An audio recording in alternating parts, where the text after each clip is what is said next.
आज मैं हरीश कुमार उपस्थित हूँ अतिथि देवो भव का हिंदी अनुवाद लेकर। अतिथि देवो भव का अर्थ है अतिथि देवता के समान हो। हम अतिथियों का देवता के समान सत्कार करें। यही हमारी भारतीय संस्कृति है जिसका हमें अनुसरण करना है। हिंदी अनुवाद की ओर बढ़ते हैं। राधिका स एषु कूर्दमाना एषु दिनेषु कूर्दमाना एव चलती। राधिका जो है वो इन दिनों कूदते हुए चलती है। एषु दिनेषु, इन दिनों कूदते हुए ही चलती है। कूदने का अर्थ प्रसन्नता हो सकता है, उछलते हुए ही चलती है। यत गृहे नूतना अतिथय संति, क्योंकि यथा माने क्योंकि, ये अव्यय शब्द है, हिंदी और संस्कृत में आते हैं। संस्कृत में अव्यय का अर्थ होता है जो बिना व्यय के, बिना परिवर्तन के प्रयोग में आते हैं। यथा गृहे नूतना अतिथय संति, क्योंकि घर में नूतन नए अतिथि हैं, मेहमान हैं। ते च विशिष्टा संति, वे विशिष्ट हैं और वे विशिष्ट हैं। इसका अर्थ ये भी हो सकता है या यूं भी कह सकते हैं कि वे विशिष्ट भी हैं। अपि भी होता है लेकिन च का मतलब है और वे विशिष्ट हैं। माता पुत्री पुत्र्यौ च मिलित्वा ते तत्र पंच संति, माता पुत्री और पुत्र मिलकर ये पांच हैं। तत्र वहां, संस्कृत में तत्र माने वहां, अत्र माने यहां और कुत्र माने कहां, इस तरह सीखा जाता है। और सर्वत्र माने हर जगह। माता, दो पुत्र और दो पुत्रियों सहित ये पांच हैं। अहोरात्रम तस्या चिंता एकत्र एव, दिन रात उसकी चिंता वही है, एकत्र, उसी जगह, एक ही जगह। अत्र एकत्र, सर्वत्र, अन्यत्र। माता दो पुत्रों और पुत्रियों सहित वे वहां पांच हैं और उसकी चिंता वही है। गृहस्थ, या हिंदी अनुवाद शायद डबल कॉपी पेस्ट हो गया है, इसको हम स्वीकार नहीं करेंगे। इसका अर्थ यही होगा कि दिन रात उसकी चिंता एक ही है। गृहस्थ छद्मा ऊपरी, कहा? घर की छत के ऊपर, घर की छत के ऊपर। तत्र एव तस्या मना अस्ति, वही उसका मन है। मन वही है क्योंकि उसके अतिथि वही हैं। कौतूहलम अस्ति ते के इति, बेचैनी है कि वे कौन है। ये बेचैनी हमारे मन में है, हम सोच रहे हैं कि वे कौन है।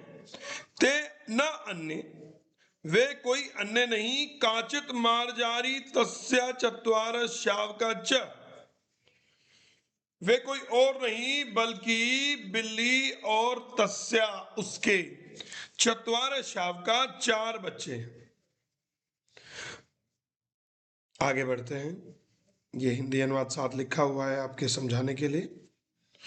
आम ते एव विशिष्टा अतिथि, आम माने हाँ, इन चीजों का ध्यान रखिएगा। आम ते, हाँ, वे विशिष्ट अतिथि हैं। सातु, ये भी अवयव है। सातु, वह तो तेषाम नामानी अभी चिंतित होती, वह उनके नाम भी सोच चुकी है। तन्वी, मृद्धि, शबल, भीमा च इति, नाम भी सोच चुकी है। तन्वी, मृद्धि, शबल और भीम। आगे बढ़ते हैं अगले पहरे की ओर। तन्वी आकृत्या सुंदरी, मृद्धि स्पर्शेन अतीव कोमला। तन्वी आकृति से सुंदर है और मृद्धि स्पर्शेन अतीव कोमला, स्पर्श से बहुत कोमल है। शबला चित्रवर्णा, ये विशेषण शब्दों में आते हैं। शबल जो है वो थोड़ा रंग बिरंगा है, चित्रंगा इसको बोलते हो। तथा च भीम किंचित स्थूल, ये च फिर अवयव है, ध्यान रखिएगा। किंचित स्थूल, भीम थोड़ा मोटा है। शबल किंचित स्थूल, शबल जो है वो चित्र रंग का है, थोड़ा सा रंग बिरंगा है, और भीम जो है वो मोटा है। मार्जारी कदा आगच्छति, बिल्ली कब जाती है, कदा आगच्छति। देखो गच्छति माने जाना और आगच्छति माने आना। मार्जारी कदा आगच्छति, कदा गच्छति कब जाती है और कब आती है। एतत् सर्वम अपि राधिका जानती, फिर अपि आ रहा है, अव्यव शब्द आ रहा है। राधिका जानती, यह सब राधिका जानती है। बिल्ली कब जाती है कब आती है, ये सब राधिका जानती है, क्योंकि उसका सारा ध्यान वही है। सा मार्जारई क्षीरम ददाती, वह बिल्ली को दूध देती है। मार्जारई चौथी विभक्ति है, बिल्ली को, बिल्ली के लिए। मार्जारी पीबती, बिल्ली पीती है। अनंतरम सा धन्यवादम राधिका पश्यति, और उसके बाद अनंतरम, उसके बाद, सा धन्यवादम, वह धन्यवाद सहित राधिका को देखती है।